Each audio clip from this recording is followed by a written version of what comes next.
Hi everyone, Missladypetal here. Today I'm just going to decorate this 6-pack of Corona caddy into a craft caddy. I've already done one of these and it's very simple, and I'm going to do a little bit more with it, but essentially it's for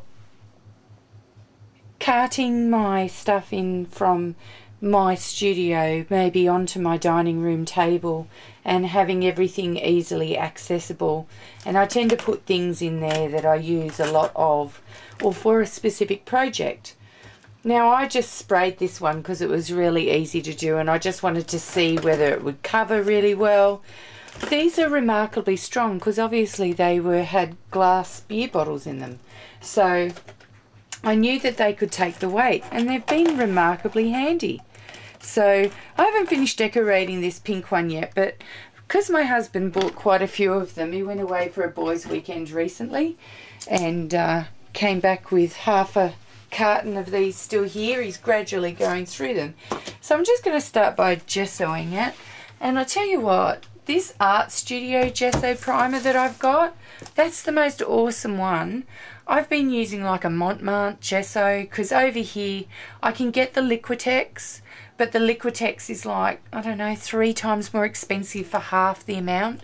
So I've decided that this one I got on sale, 1 litre for $9.99, which I think is an amazing special anyway. And it doesn't, as it dries, it doesn't actually become very, very transparent like the Montmartre one does. So I'm just going to pre-coat this because my ultimate plan for this particular one is I'm actually going to try jelly printing it. So I figured that I would monoprint over the outside edges of it, which I think would be like really fun. So I'm just going to apply some gesso. This has got a little bit of water in my brush. And I figure the gesso is just going to be there to kind of really give the paint something to adhere to over this heavy gloss surface on this. So it doesn't have to be beautiful, because when I'm monoprinting I like to do lots of different layers.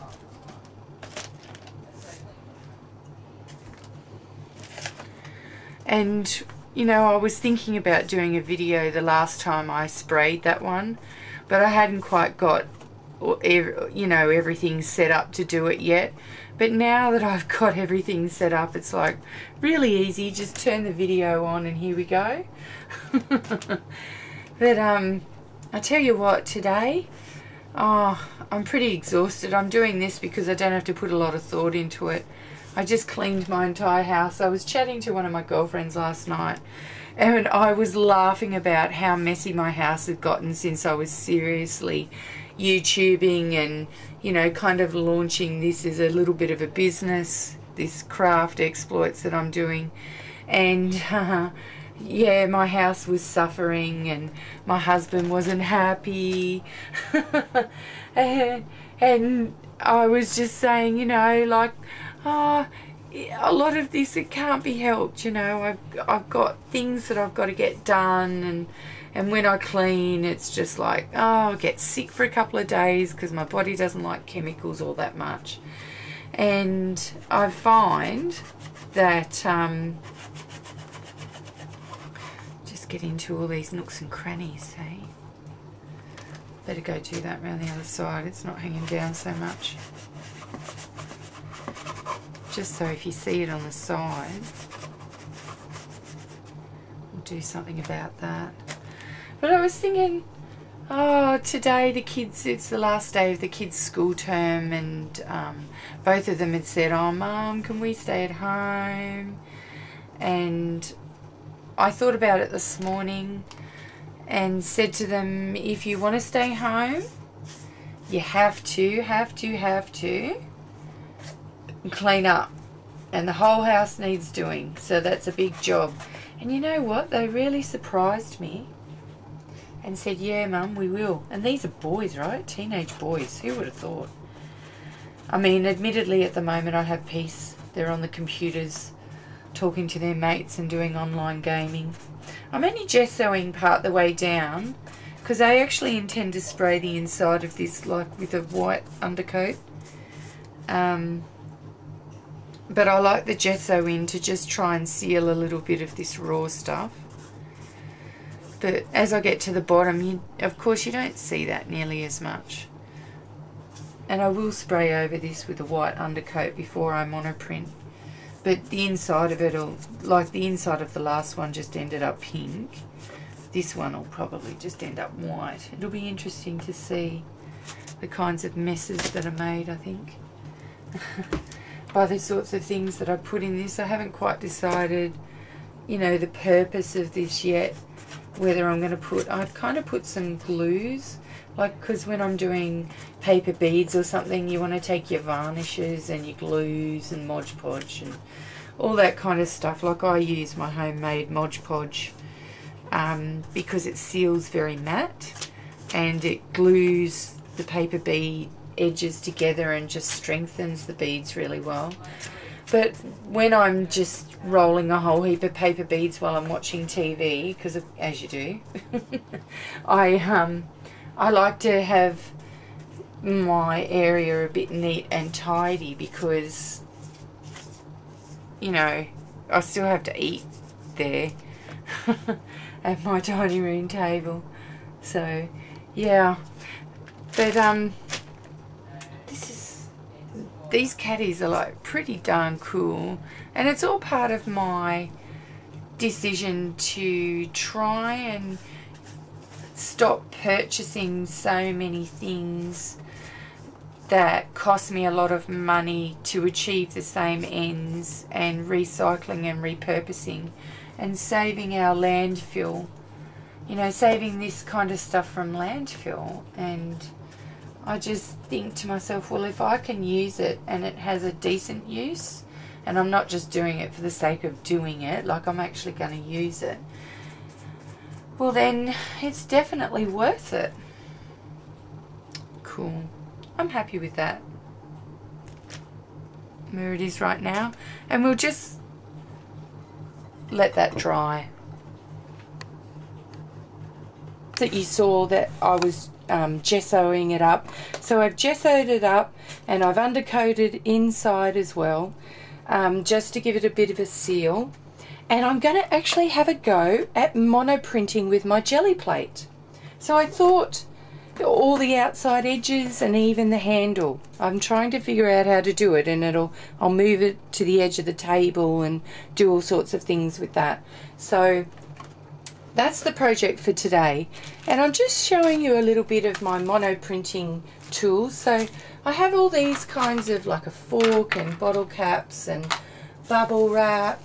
I have like an old piece of Scott's cross stitch fabric that gives great texture and little stencils.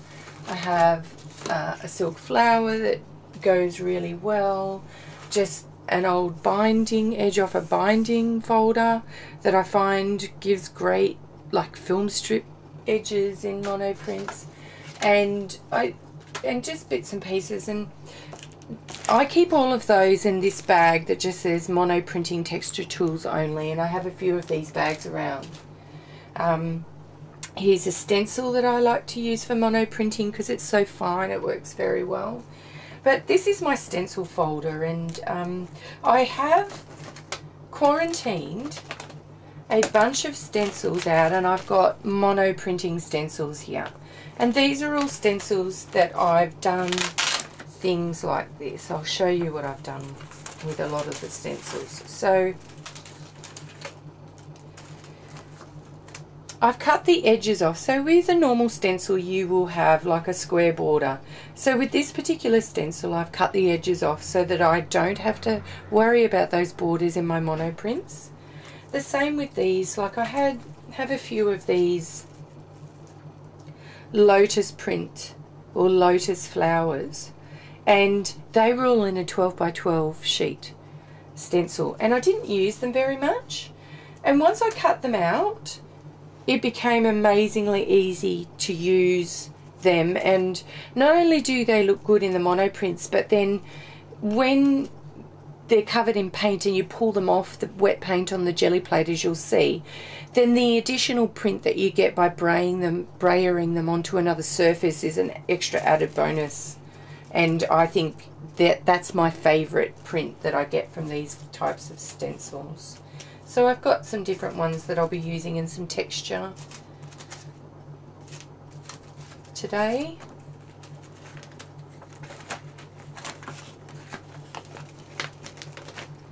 We'll just pop them over there and put this away. I find this is the easiest way to keep my stencils. You can see all the stencils in plastic pockets except for this one. All the stencils in plastic pockets, and it just makes it easy for me to find them and keep them ordered. And when I fill this big folder up, I'll get another one. But this is that's a Kaisercraft folder, and it's designed for big 12 by 12 pages. It's not a normal binder. And so here's my jelly plate.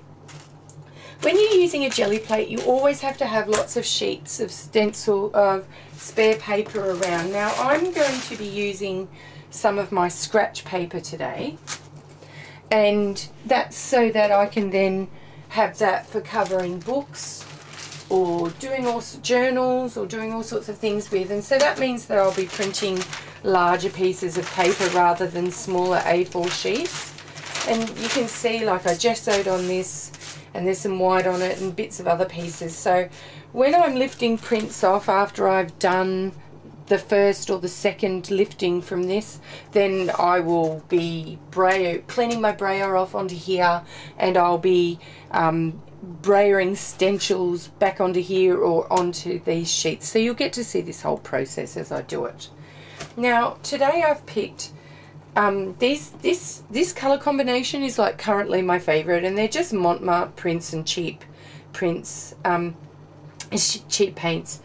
I have also a little bit of gold because I like being able to add texture in gold, and a little bit of yellow because I think it mixes in, and a little bit of Viridian, which is like, you have a look, that's really cheap paint.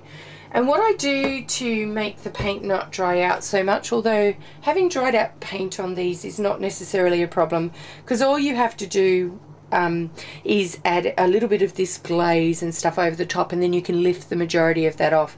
And another way, before you have to clean it with baby oil and water, another way is to actually put sticky tape on it and lift it, and that lifts just about everything off. It's amazing. And that's how I do my jelly tape, but that's another video. So I'm just going to start, because I want to have like a background colours in the blue.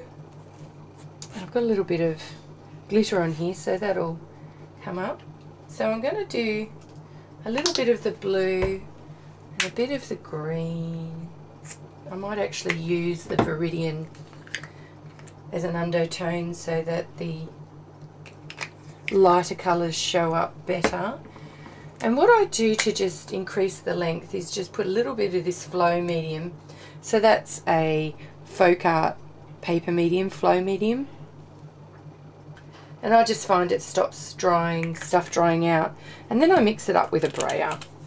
And I mix it up as I go, and try not to mix the other paint into it at this point. So if I've got two sections like I do here, mix it up there, and then I don't mind mixing in the extra paint because these blend so well, and you kind of want them to move maybe even in different directions, and just blend, gently blend. It's going to be interesting. I'm actually going to, when I need to do these handles, I'm going to put this right to the edge of the table so that the part of it can actually fall down this way. So I'll just leave that brayer there for the time being, because I'll probably use that again, and just lay some stencils down for background prints.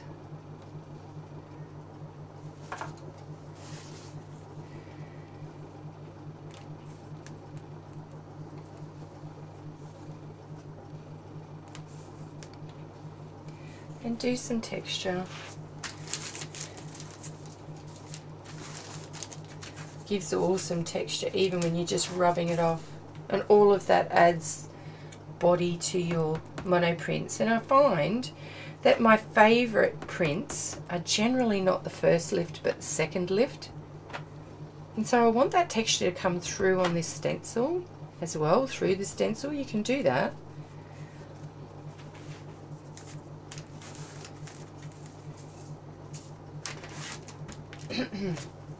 So let's have a go and see how this goes. Actually, I'm going to put it this way so I can get in there and press this down. So it's a little bit more difficult, and I've misjudged the end of it, but there's the first kind of printing. So I'm going to go on the other side and go from the edge and do the same thing. And of course I'm going to put plenty of layers, and I'm just sticking my fingers into these little craft caddy areas. And there's the first print. So now I'm going to lay this down and just, if you can see what I'm doing, I'm going to get my clean brayer and just brayer that across, just to give a light impression, because it all adds texture. And then go onto my scratch paper and just brayer it down to give that other lighting. Just to, what you want to do is not waste any of your paint. So you really want to get every lick of paint off, because you know what, I hate cleaning. I hate wasting paint and I hate cleaning, so I definitely don't want to be doing that. And because this is your second printing, it's pretty much dry by now, and even if it smudges just that little bit, that's not a problem. So I'm going to do the same thing here, and I'm going to get this brayer and just gently go across that entire surface, so that I have, and these prints are kind of like right up there with my favourite kind of prints.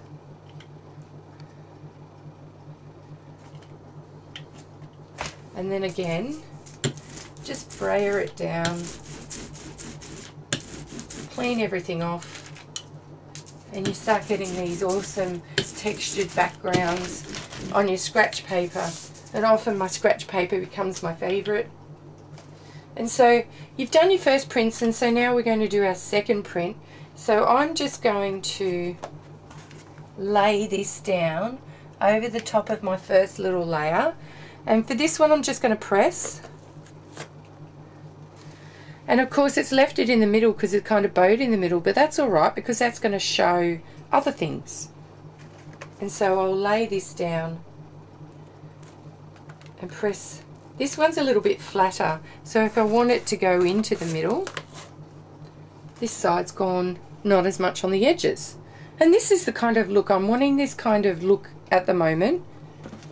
So I'm very happy with the way that's working. And now I'm going to get the scratch paper and just print this onto the paper.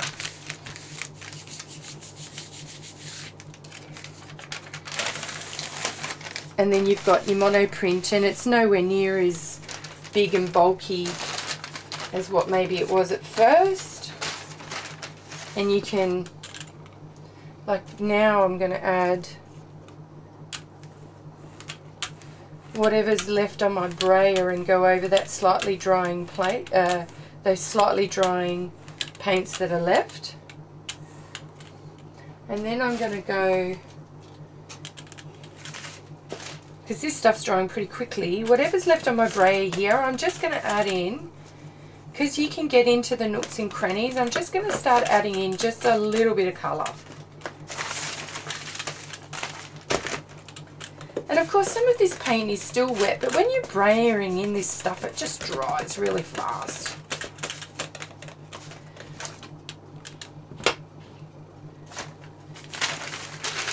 So So far this is the scratch paper and how it's going. So I'm going to add in a little bit of texture down this side with some bubble wrap. And then I'll put whatever paint's left on that in this area here where there's not a lot of paint. It will help to texturize that and add some extra paint in.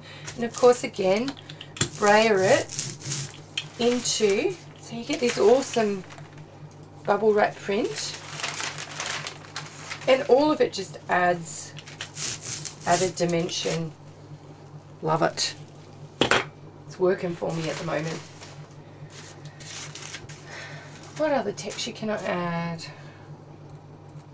So I'm just going to put some, so I'm just using a toilet roll and I'm just going to add some random circles going into that part. Press in, take some of that paint off, add a little bit more in here. Let's throw this onto the paper in the middle and see where it goes. And with this print, because the paint's now, you know, 4 pulls in, I'm actually pressing quite firmly.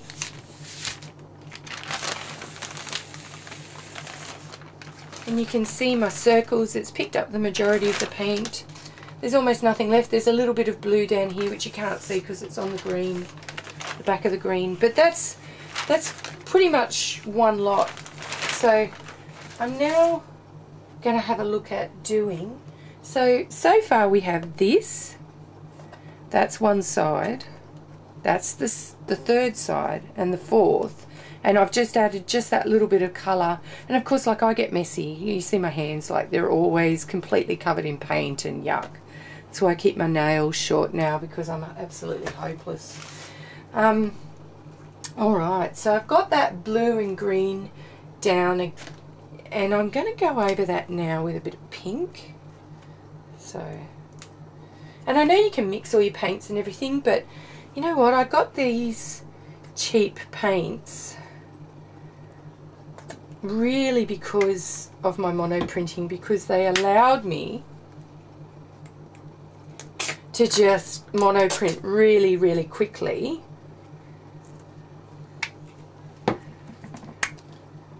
And not have to worry about mixing paints with my brayer as I go. So for my mono printing, I often just absolutely love to do pre-mixed paints and mix them all in. And if you don't want the green to go into this pink, so for this one here, I don't kind of want it, so I'm just going to add in, I've got some additional pink here, and I'm just going to add a little, just a little bit in, a little bit further down. Make some marks with it. Don't worry if I smear it, because it's all going to kind of get printed over, but it just adds that texture and background. And with this one, I want to completely clean the brayer off, so I'm just going to brayer it in. And any textures and stuff that are in the paint, it just adds to it. And then I don't have to worry about stuff drying on my brayer, although they need a very good clean because they're very gunked up at the moment. And so work all that flow medium in. And just try and get that nice transition. And so I wasn't completely successful. So just here's a part where that might work well. So getting into that little bit there that didn't have a print. Might go down the bottom here where I misjudged it and didn't get the edge of the thing. So I can just add a little bit of colour there and then just go over the rest, really give it a good go with the brayer. So what will I do here? I might use some texture. So I'm going to use some circles. So this is just a bottle cap.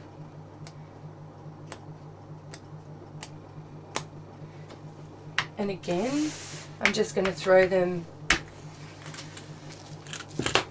onto my scratch paper.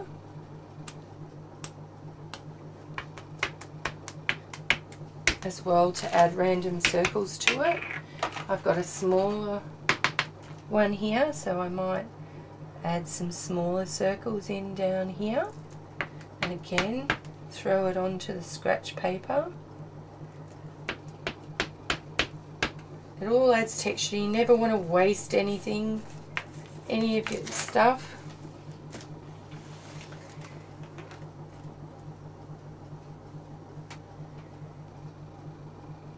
So I'm just using a plastic fork to do some squiggles. That's looking quite cool. Also wipe it on the scratch. I've got some of my cardboard stamps. I'm particularly enamoured of this swirly one that I've got here. That's just rope. I'm going to do another video on that. So I'll just add that in and press it in. And I love the texture that that gives, so I'm actually going to throw that. You see I'm on the edge. I'm going to throw that here on the edge.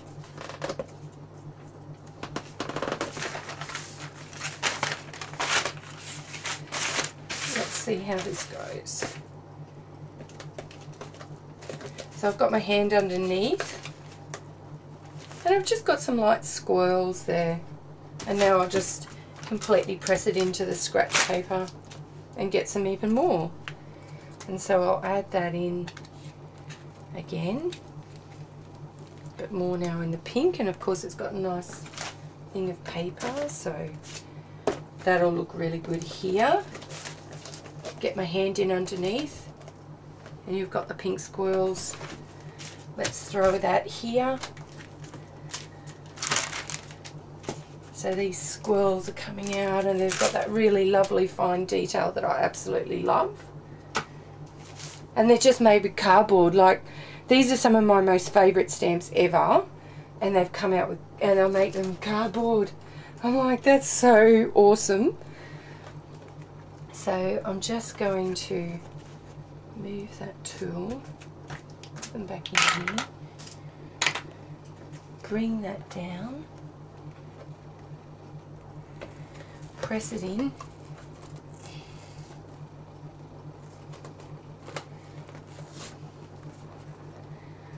okay, we're starting to get a little bit more texture. It's working. With this one, because this is wet, I'm just going to go in and press it in.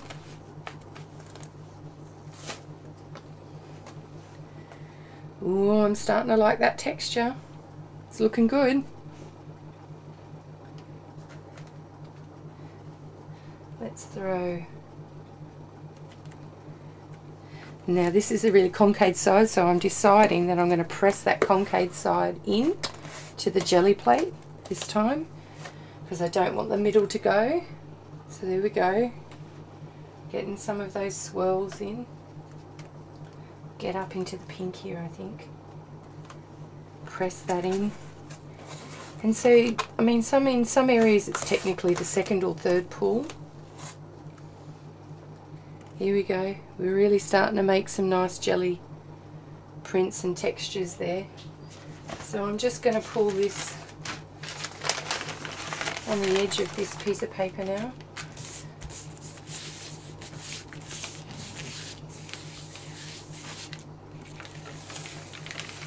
And you still got a bit there. All these shadow prints, they just look awesome.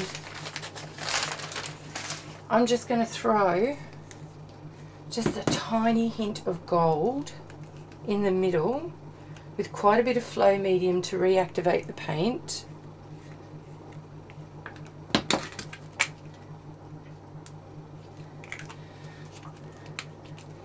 And of course my brayers are clean, so I'm just going to mix all that in the middle. And then this paint has pretty much dried on the edges, but when you if you let it dry a bit, when you put it in and you put a wet paint over the top, it'll reactivate it. That's looking awesome. Let me just throw the brayer on with that gold mix here. Oh, it's so nice and shimmery. That's my favourite gold. It's a Montmartre Dimension paint. It's a very high, I think it's right on a level with the golden paints, but very, very high pigment. Can't get the golden paints over in Australia. Let's put this over the top of this. See how we go. Sometimes if I really want to get a great impression, I'll even brayer. And so all those air pockets that you can see forming on the jelly plate, because of course the paper's thin and the paint's wet. So I just get them all into that. Oh look, it's taken up a lot. You can see some of the swirls from the paint underneath, and even some of the pink circles in there. So I'll do another pull again and press, particularly in the areas that still have some paint on them. I never worry if I have carryovers from the last pull, like up in here. I never worry about that, because at the end it ends up coming off and it doesn't create problems at all. So now I'm going to move the camera, because I'm going to put it right, show it right down on the side, and I actually have my jelly plate on a glass plate. I find it easy to move. I got that idea of Christy Soboleski when she was doing showing different techniques on jelly plate fun, as she calls it. And because what I'm doing now, even though I've still got a little bit of wet paint here, is I actually want to do some prints that are kind of specific to the handle. So I might do it this way, because that's roughly the length of the handle. And it's going to be interesting. I might actually move that jelly plate right to the edge of that plate there, which will give a bit of a ridge, and that will change the nature of the way that the plate works. I'm just getting some of these air bubbles out. Just move them and then they move out. Yep. Alright, so I'm thinking I would probably like some gold on that handle, but I'm not going to want to do gold in the first pull. So I'm thinking that I'll use a new piece of paper here, and the first pull will go on a new piece of paper, and that gold, the first pull will be heavy in the gold, and the second print will be awesome. And I'm going to use some lotus flowers in this one, because I want to lay those stencils over the top here to get that kind of impression, like they've been stamped.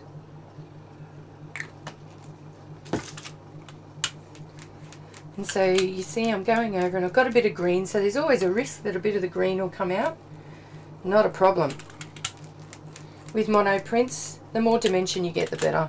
That's what I like anyway. I mean, some people like their perfect mono prints, but honestly, with this process, I don't even always make sure.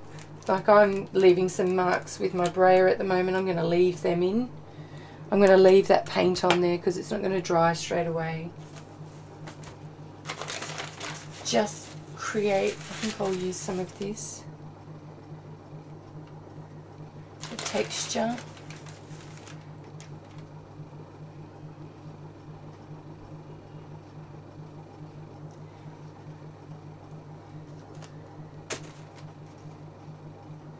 And I'll use the brayer, probably can't see it really well, just to create that little bit, just that hint of gold. And then there's some other colours coming off that. I'll show you what that looks like now.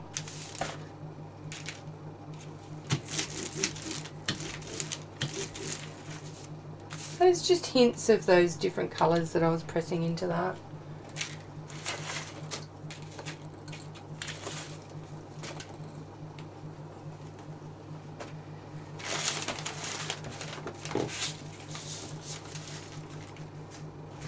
This is one of my particular favourites because it's just a plain stencil, and my goodness, it works well.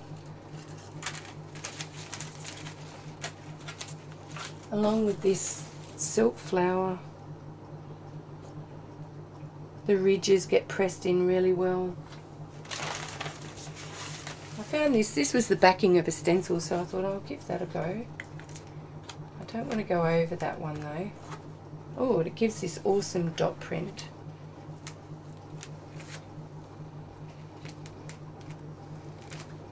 So we're getting some nice texture there.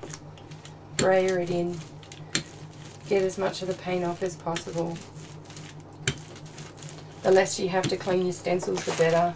And if you brayer brayer most of it off, then you know whatever thin layer is already dried. Not going to be a problem for you. Right, let's give this one a press.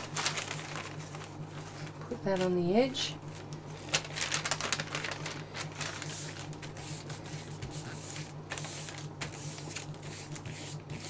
And I'm actually going to make sure that I get in, you can see that stencil forming underneath this flower. I like to try and work in through all the variegations in that flower to get lines in between.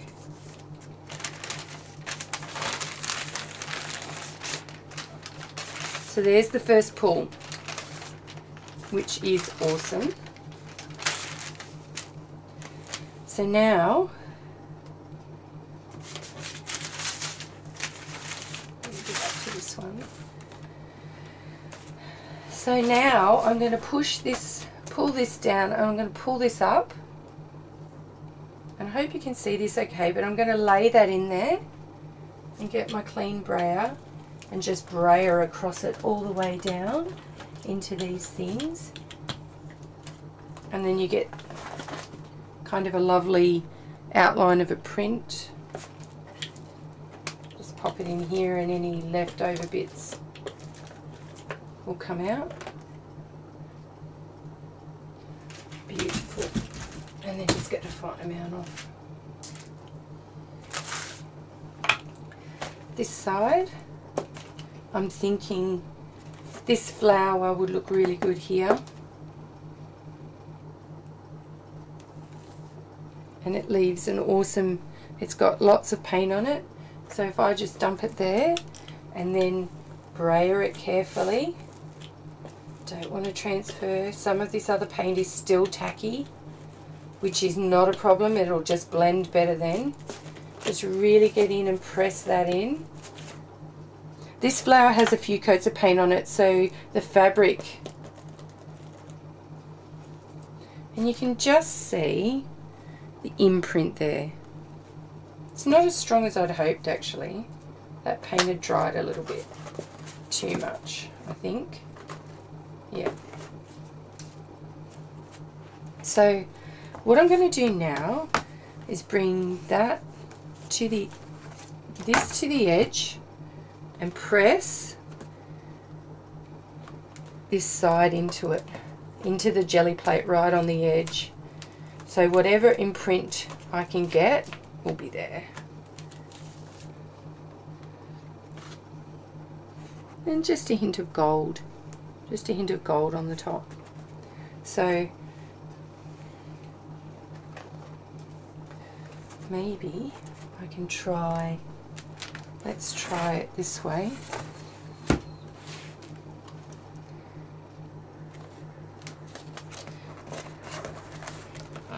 So we'll have the lotus flower, and I'm pressing down right in the middle in hard because I really, really want that paint to take up all the way across that end.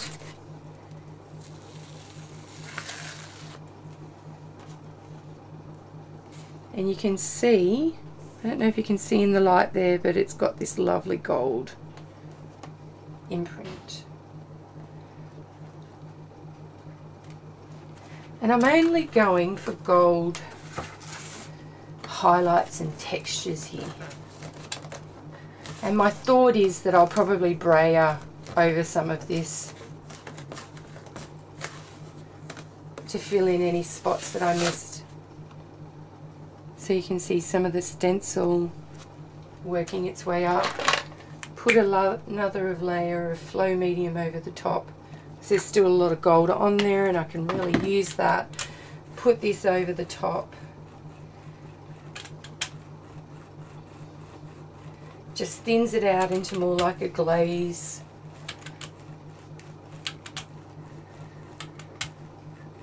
That helps to reactivate the paint.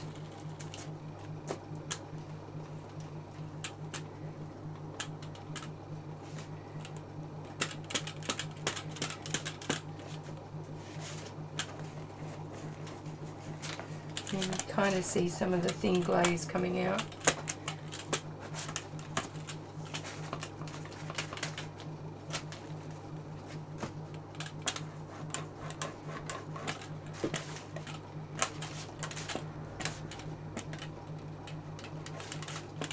Alright, let's spray her across. Really get as much of that gold paint off as possible. And I'm going to see if I can put this across like a lovely pink and green and teal print. Just to give it some lovely gold highlights. Press it in really well. Get a good seal going between the plate and the paper.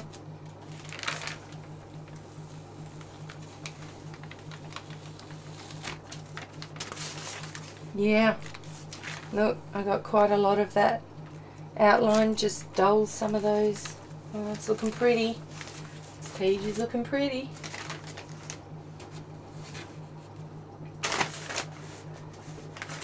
So I'm just going to let this dry for a minute, so I'll stop. I might actually do some stamping over the top of this.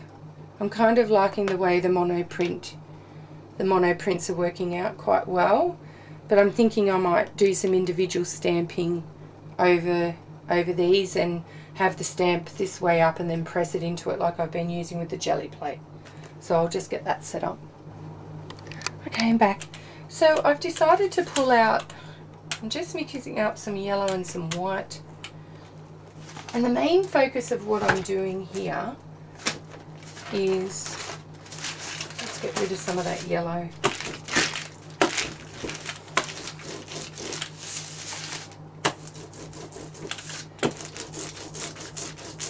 Awesome. So what I'm wanting to do now is, I'm going to use some of my stamps. So I've got a foam, like these are all made out of cardboard, two different types of cardboard, but I've got a couple of foam texture stamps, and I'm thinking to myself, I want to use these like a jelly plate. So what I'm going to do is press these into the yellow and get them completely soaked with paint.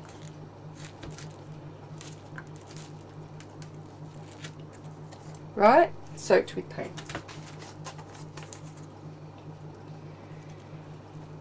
And again,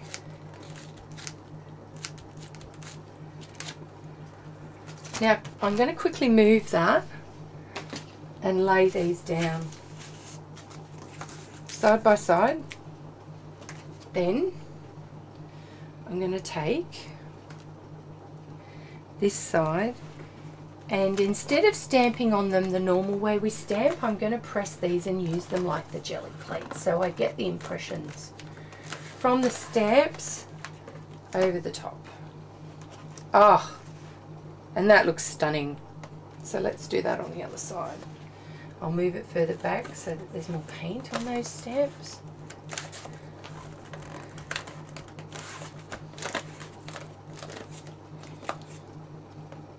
I'm loving that additional texture over the top, making my day. I'll just put some on the handle. I've got a feeling that's going to work exceptionally well. I'll press it in here and right down onto the edge.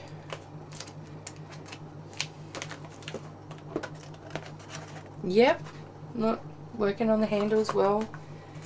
We'll use some of the dots on the other side of the handle. Bring that down here right to the edge of the table. I really want some of those dots. This paint dries pretty darn quick, so I'm not too worried about making a little bit of a mess. And we've got some nice spots there showing. pretty awesome. So now whatever paint's left over will be minimal. So I'll just see what I can get into the middle end pieces as random prints. Even then you're still seeing some. Awesome. This one seems to have a little bit more. Get that thread out. Pop that in. We'll pop that in and press that down right in the middle. Get your hands in there. Yep, adding a little bit of texture. Looking good. Just want to add some down the bottom, so I'm just pressing it down a little bit. This is a little bit wet, this thing at the moment, so it moves. The bottom comes out of it a little bit and it moves a little bit easier. Good. Right. I'm loving the way that's working. Very much loving the way that's working. So I'm going to leave that for now to dry and just work some of those stamps into another set of papers.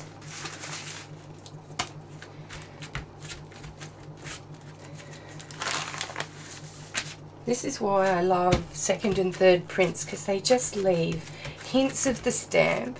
It's not perfect, but it gives you still an ongoing thought of the pattern.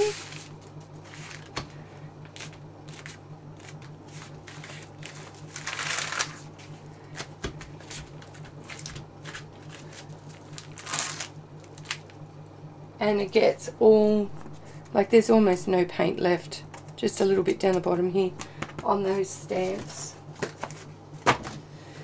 Well, that's it for me for this stamp. I'm going to come back when this is completely dry, but it's looking pretty good. I'm pretty happy with that and the way the monoprint's going. I'm going to tidy it up with some actual brush strokes and stamps, I think, or maybe some recycled flowers on the front. We'll see what I feel like. Excuse me. We'll see what I feel like when I come back.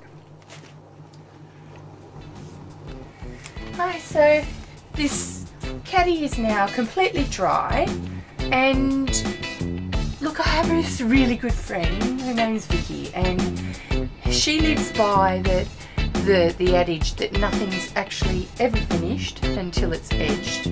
So my next step is I'm just going to go in and edge some things with this, and I'm just using another one of the Montmartre Dimension, and it's in violet. I'm really in love with magenta, but I actually just think violet will tone better, and I want a feathery edge, so I just want to kind of complete it a bit. And if I was using an ink pad, you know, I'd probably get, so I'm using a dry brush. I'm just taking little bits of paint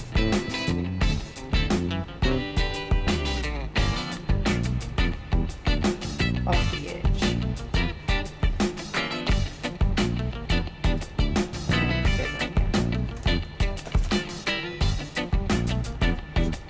I'm going to do this inside, but I'm going to do this outside, but I'm also going to do this inside.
bye.